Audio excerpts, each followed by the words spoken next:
చాలా రోజుల తర్వాత ఎర్రవరం బయలుదేరా అండి. మేము ఎర్రవరం బయలుదేరాము. గోదావరిలో బస్ కోసం వెయిట్ చేస్తుంటే తమ్ముడు అమ్మ ఆటో ఎక్కండి, పొద్దున 5ంటికి వచ్చాను అన్నాడు. సర్లే అని చెప్పేసి ఆటో ఎక్కాము. సరే మేమైతే మొత్తం చాలా మంది ఎక్కాము. ఓకే, గేపేట నుండి కోదాడ ఆటో ఎక్కి, కోదాడ నుండి మళ్ళీ ఎర్రవరానికి కూడా ఆటో ఎక్కి వచ్చామండి. ఇక్కడ కొబ్బరికాయల వాళ్ళు అయితే ఎగబడుతున్నారండి. ఎర్రారం అయితే వచ్చేసామండి. గేపేటలోనే 7:08 అయిందండి ఆటో ఎక్కేసరికి. ఎర్రవరం వచ్చేసరికి 10 అయిందండి. 10ంటికే జనం రిటర్న్ వెళ్ళిపోతున్నారండి. అంటే త్వరగా వచ్చి వెళ్ళిపోతున్నారు. చాలా తక్కువగా ఉన్నారండి జనం అయితే. దారి ఇటు కాదంటండి, ఇటువైపు నుండి వెళ్ళాలని అయితే చెప్తున్నారు. కాక నెల పైన అయింది కదా, మొత్తం మారిపోయినట్టుగా అనిపిస్తుంది నాకైతే. ఈ దారి వెంట అయితే ఇలా వెళ్తున్నానండి. ఆమె చెప్తోంది ఇటు వెళ్ళాలి అని. పుట్ట మీదకి ఇలా రైట్ సైడ్ నుండి వెళ్ళాలండి. ఆ క్యూ లైన్ ఉంది కదా, దాని పక్క నుంచి వెళుతున్నాము. దర్శనానికైతే క్యూలో వెళ్ళాలండి. మేము పాలు పొంగిచ్చాలి కదా, అందుకని పక్క నుండి అయితే కొండ మీదకైతే ఇలా వెళుతున్నామండి. ఇది మొత్తం తవ్వి ఉందండి. గుడి పనులు అయితే ఇంతవరకు అయితే అయినాయండి. ఇక్కడ తెలిసిన ఆవిడ కలిసారు. అవునా, నేను ఈరోజు పాలు పొంగిద్దామని వచ్చే లేట్ అయితే. నా ఛానల్ మానిటైజేషన్ అయింది స్వామి దయతోటి. వారు మొదటగా వచ్చినప్పుడు ఎవరూ నమ్మలేదండి. ఈ పెద్ద ఆయన ఈసారి కొక్లేని తెచ్చి ఇదంతా బాగు చేయించి అయ్యగారిని తీసుకొచ్చి ఇక్కడ చూడండి అని చూపించారు. మొత్తం వీరి ఆధ్వర్యంలోనే జరిగిందండి. నేను గోవా వెళ్ళక ముందు ప్రతి వారం ఎర్రవరం వచ్చేదాన్నండి. ప్రతి వారం వీడియోలు తీసి ఎర్రవరం వీడియోలు అప్లోడ్ చేసేదానండి. స్వామివారి దయతోటే నా ఛానల్ మానిటైజేషన్ అయింది. వీడియోలు తీయటానికే వెళుతున్నాను. ఒక్కసారి పాలు పొంగించాలని నాకు కూడా అనిపించిందండి. అందుకని ఈరోజు పాలు పొంగిద్దామని వెళ్ళాను. పక్కన పాలు పొంగిస్తున్నారండి. అందులో ఒక ఆమెకి ఒళ్ళు నిండుకుంది. స్వామివారు ఒంటి మీదకి అయితే వచ్చారు. చాలా సందడిగా ఆహ్లాదంగా ఉంది ఇక్కడ వాతావరణం అంతా కూడా. పాలు పొంగిచ్చే వాళ్ళు కూడా చాలా మంది ఉన్నారండి. ఈరోజు ఎక్కువ మంది ఉన్నారు. పొయ్యిలు చూడండి అన్నీ వెలిగించి ఉన్నాయి. ఒళ్ళు నిండుకున్నామే వాక్కు చెప్తుంది, చూడండి మీరు కూడా.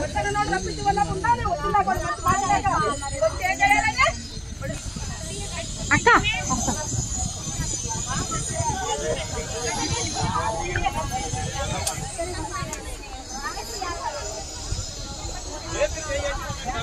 కావాలి అనుకుంటండి చాలా మంది వచ్చారు.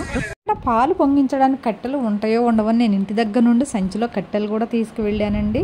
అక్కడైతే కట్టెలు లేవు. మా కట్టెలతోనే ఇలా పాలు పొంగిస్తున్నాము.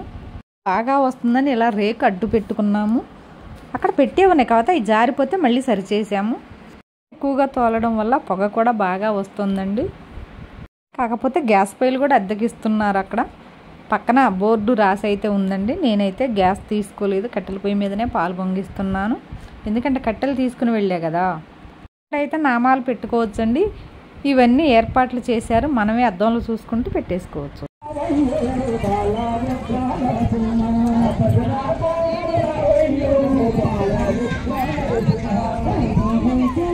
మనం వెతుకున్న అమ్మతో కబుర్లు ఛానల్ నేనైతే స్టార్ట్ అయిందండి. ఇంకా నేను ఇంటర్వ్యూలు కూడా చెయ్యేది కాదు. జై బాల ఉగ్ర నరసింహస్వామికి జై. అక్క వాయిస్ చెప్తూ వీడియో తీస్తుంది చూడండి. ఇవాళ సీతారాముల పుణ్యమా అని నాకు కూడా స్వామివారి దర్శన భాగ్యం దక్కింది. ఇవాళ అనుకోకుండా శుక్రవారం ఏకాదశి అంటే చాలా మంచి రోజు. మనం అనుకోకుండా తిథులేవి చూసుకోకుండా వస్తేనే మంచిగా కలుస్తాయి మనకి. వచ్చామండి ఏకాదశి అంటే ఈరోజు.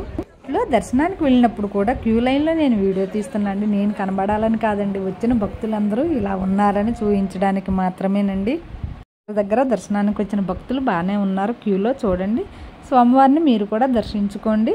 నేను వీడియో తీస్తున్నాను కాబట్టి. ఈ బాల ఉగ్ర నరసింహస్వామికి జై.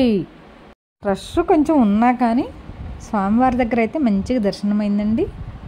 మీకు కూడా కనిపిస్తుంది కదండి. చాలా బాగా చక్కగా అలంకరణ కూడా చేశారండి. ఈరోజు శుక్రవారం కాబట్టి.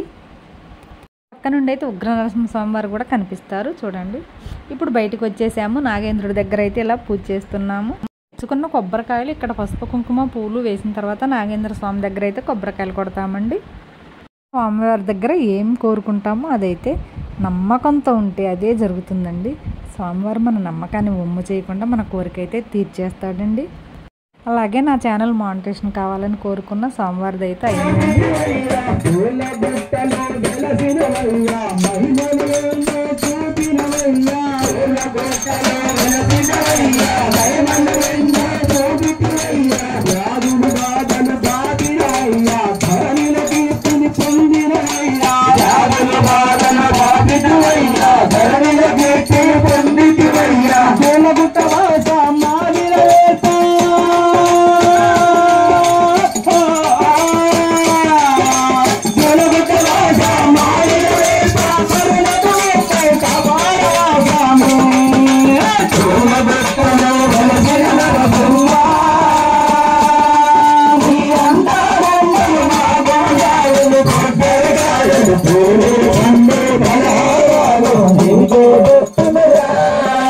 కొబ్బరికాయలు పూలు పండు ఫలహారాలు నీకే ఇష్టమయా కొబ్బరికాయలు పూలు పండు ఫలహారాలు నీకే ఇష్టమయా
శుక్రవారం చేయటంతో ఇప్పుడిప్పుడే పెరుగుతున్న భక్తుల రద్దీ అండి.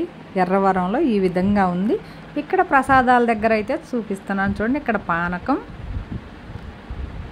ఇక్కడ పాయసం, ఇక్కడ కొబ్బరి ముక్కలు, ఇక్కడ పులిహార, ఇలా ప్రసాదాలు అయితే పెడుతున్నారండి వచ్చిన భక్తులకు. ఇక్కడ సంతానం లేని వారు పూజలు చేసి ఉయ్యాలలు కడతారండి, పండ్లు కూడా పెట్టించుకుంటారండి. సంతానం అందుతుంది అనే నమ్మకంతో వారు ఈ విధంగా అయితే చేస్తారండి. పసుపు, కుంకుమ, పువ్వులు వేసి అగరబత్తీలు వెలిగించి కొబ్బరికాయలు కొడతారు. మనకు తెలిసిన వారు మన సబ్స్క్రైబర్లు కలిశారండి. ఎండలు విపరీతంగా ఉండటంతో వచ్చిన భక్తులు ఎక్కువసేపు ఉండలేక వెంటనే వెళ్ళిపోతున్నారండి. టెంట్లు ఇంకా బాగా పెంచితే బాగుండు అనిపిస్తుందండి. టెంట్లు ఉన్న దగ్గర కొంచెం పాలు పొంగించే దగ్గర కూడా టెంట్లు వేశారండి. అందువల్ల పర్లేదు, పాలు పొంగించడానికి వీలుగా ఉంది, చాలా బాగుంది. ఆలయ నిర్మాణ పనులు జరుగుతుండటంతో ఈ ఆలయం ముందు అసలు ప్లేసే లేదండి. ఈ గుట్ట మొత్తం తవ్వేశారు చూడండి. ఎప్పుడూ గోవా వెళ్ళక ముందు వచ్చానండి, ఇప్పుడు నెల పైన అయింది. చూడండి వచ్చేసరికి మొత్తం మారిపోయింది. ఇదంతా తవ్వేసి ఉంచారండి. అసలు ముందు భోజనశాల దగ్గర నుండి ఎదురుగా ఎక్కేవాళ్ళం కదా, ఇప్పుడైతే ఇలా రైట్ సైడ్ నుండి ఎక్కాలండి పైకి. గాలి బాగా వీస్తుందండి ఇక్కడ కొండ మీద. చుట్టూ ఒకసారి చూద్దామండి. చూడండి ఇక్కడ షెడ్లు అవి త్వరగా అవుతున్నాయండి. ఈ చుట్టూ అయితే ఇలా ఉందండి. నిర్మాణ పనులు జరుగుతున్నాయి. ఆలయం నిర్మాణం అయితే ఇంతవరకు అయింది. చూడండి వాళ్ళు ఎక్కడికి వెళ్ళారని చూస్తే ఇక్కడ ఉన్నారండి మా పద్మక్క, మా అమ్మగారు.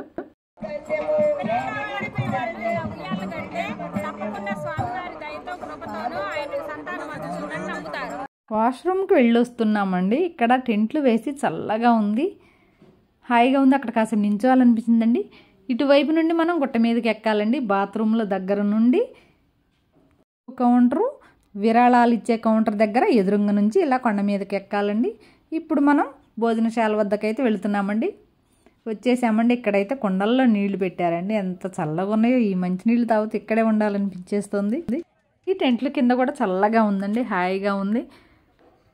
చూడండి రెస్ట్ పెరిగిపోతుంది భోజనాల దగ్గర. ఈ రోజు మన వీడియో ఇదేనండి. నా వీడియో నచ్చితే లైక్ కొట్టండి, సబ్స్క్రైబ్ చేయండి, కామెంట్ చేయండి.